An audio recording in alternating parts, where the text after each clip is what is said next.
Hello everyone, in this video I'll be translating and summarizing the latest Urdu broadcast by Moeed Pirzada to make it accessible for our English-speaking audience. Let's go through the key developments and insights in Moeed Pirzada's words. In front of me there are very important developments regarding Pakistan, India-Pakistan interactions, Pakistan and Azad Kashmir, as well as developments about the Middle East. I would like to present an interpretation and analysis of these developments. But before I move on to each of these developments, let me remind you that today, October the 5th, 2025, is the 73rd birthday of Pakistan's former Prime Minister Imran Khan. Today is Imran Khan's 73rd birthday, and this is a moment of both wonder and shame for all Pakistanis. For the institutions of the Pakistani state, for Pakistan's military, for Pakistan's generals, for Pakistan's high courts, district courts and the Supreme Court, for Pakistan's lawyers, movements, for civil society, human rights organizations, television channel anchors, media, newspapers and the people of Pakistan, and for the military, generals and political parties of Pakistan. A person who, in his 73 years of life, only dreamed of the prosperity, well-being, dignity and sovereignty of this nation, has been kept in jail for the past 2.5 years without any case, and there is not even a single penny of evidence against him that could stand in the courts, not even a shred of evidence that common sense or global intelligence could prove. This person, who only wished the best for the nation, has been kept in prison purely for political reasons and to maintain the power of the political elite. However, moving on to today's topical developments, in which Pakistan's military has given a strong response to the constant threats from India's civil military leadership over the last 72 hours. But what is the actual issue? What is happening?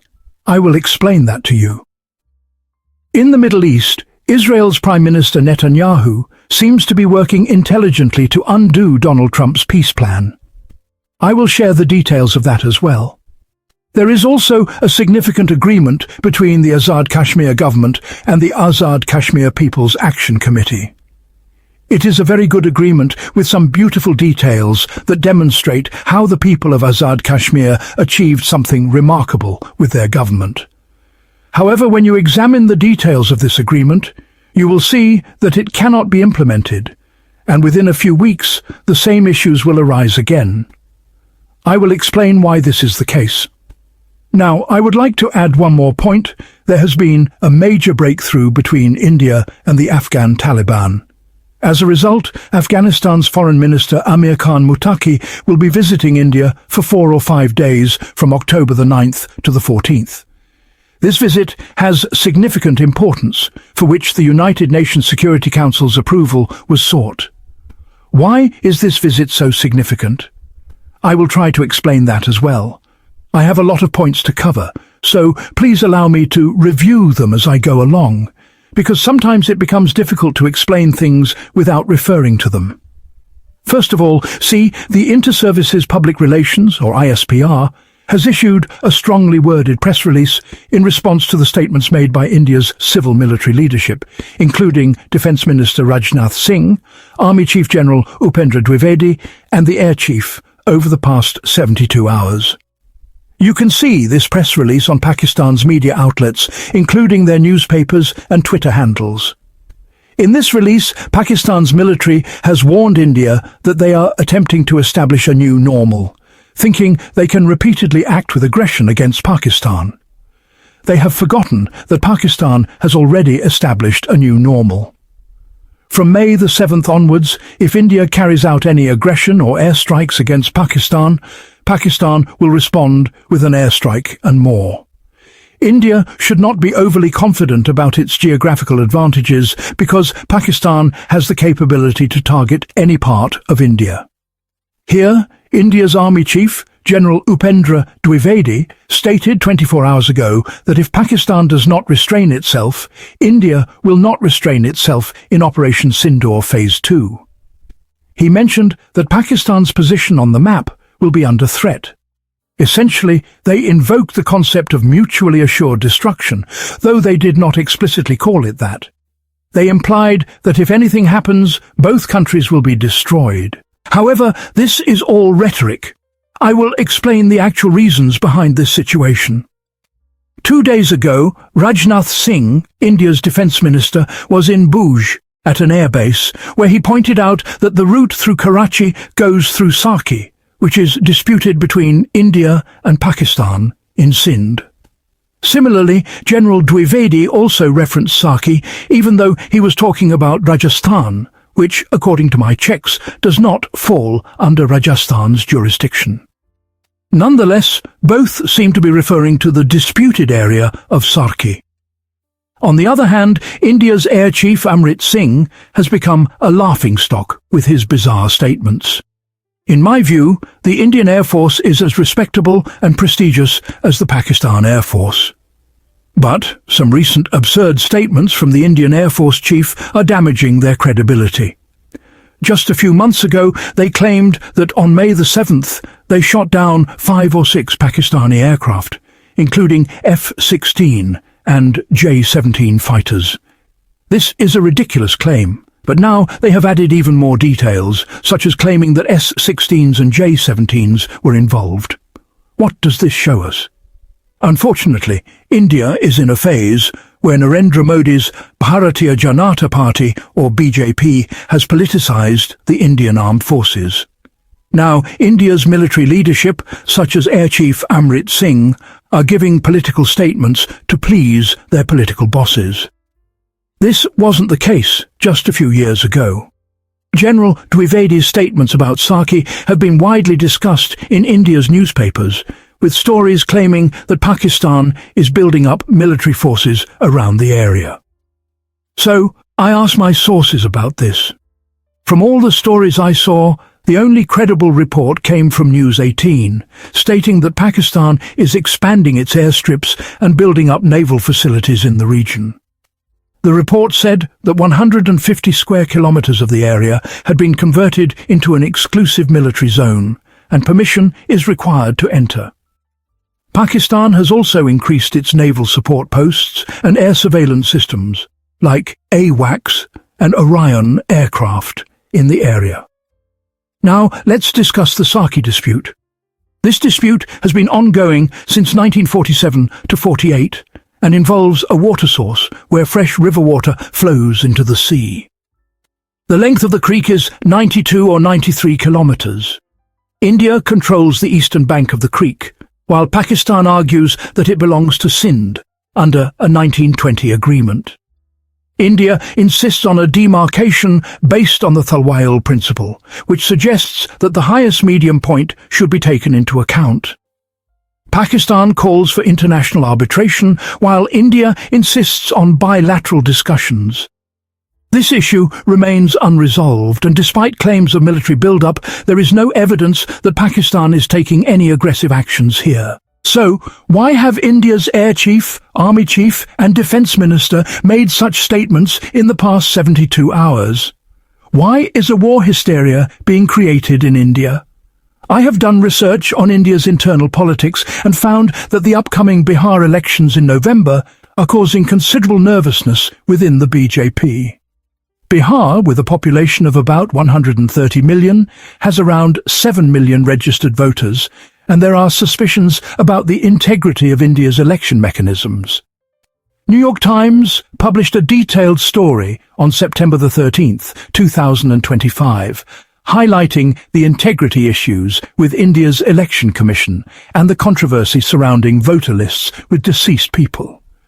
These concerns about election fraud are causing political instability, and this might be the underlying reason for the recent military rhetoric from India. Now, coming to Afghanistan, India has made a significant breakthrough in relations with the Afghan Taliban.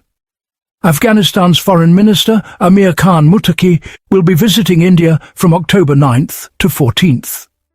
This visit is significant because India had to seek permission from the United Nations Security Council to facilitate this visit, a procedure that is not usually required for other countries, including Pakistan. The permission process and India's approach to this visit reflect the changing dynamics of relations with Afghanistan. In conclusion, these developments in Pakistan, India, Afghanistan and other regions present a complex political and military landscape. I hope this analysis helps shed some light on the situation. 2.5 months ago, Russia became the first country to officially recognize the Afghan Taliban government. Now, there's a significant possibility that India might also take some action regarding this recognition in the coming weeks. If India officially recognizes the Afghan Taliban, it will be a major game-changer in this region. Now, let's move to the situation in Azad Kashmir. The agreement that has been reached between the Awami Action Committee and the Islamabad government and the local administration is a very good one. The agreement is divided into 2 parts. One part has 12 main points, and then there are 10 additional points. These 10 additional points pertain to issues that arose due to some police actions and FIRs. The 12 main points are the core of the entire agreement, which was signed by all the sides involved.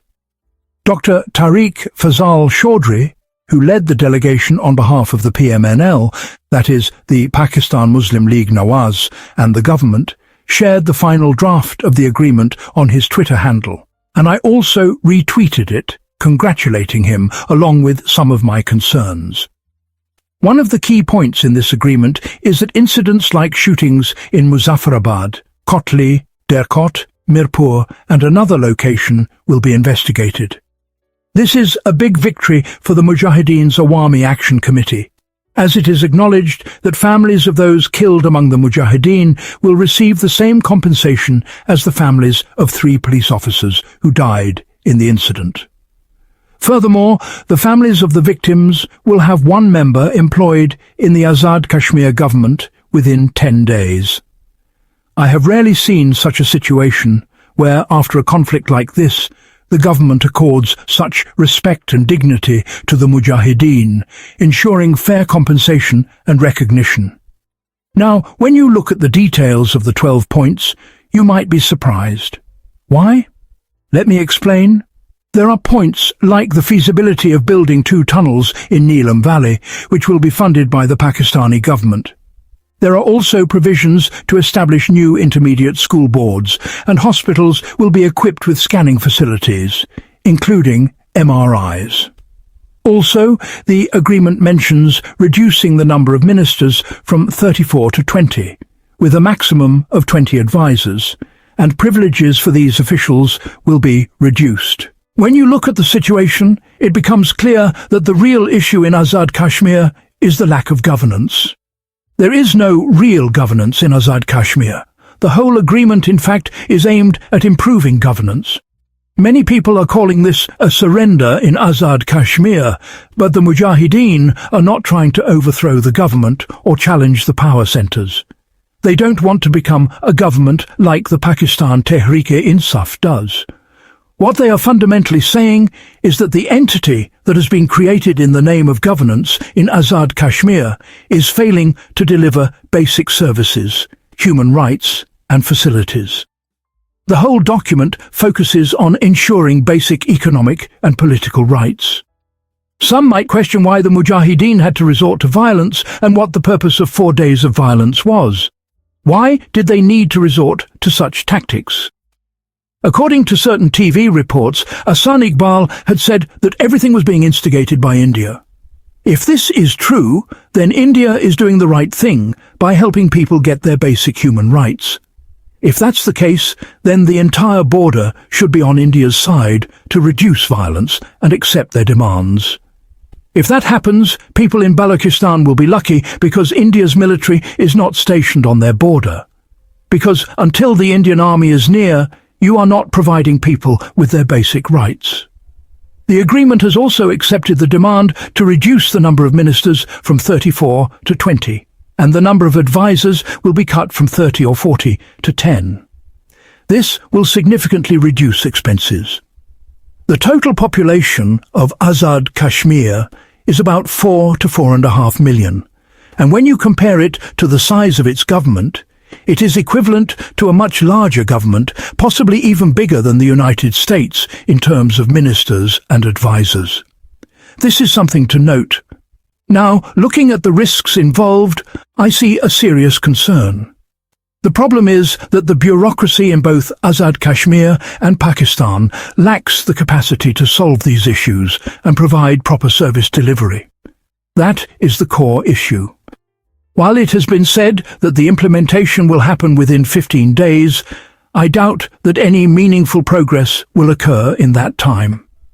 If nothing happens in the next few weeks, we will see the Mujahideen back on the streets, and the same conflict could erupt again. Let's hope that doesn't happen. I would like to add here that many Pakistanis have no idea of the situation. The narrative has been shaped in such a way that they fail to understand the real issue. The legal status of Azad Jammu and Kashmir is just as disputed as India's Jammu and Kashmir. Legally, Azad Jammu and Kashmir doesn't have a strong claim to belong to Pakistan.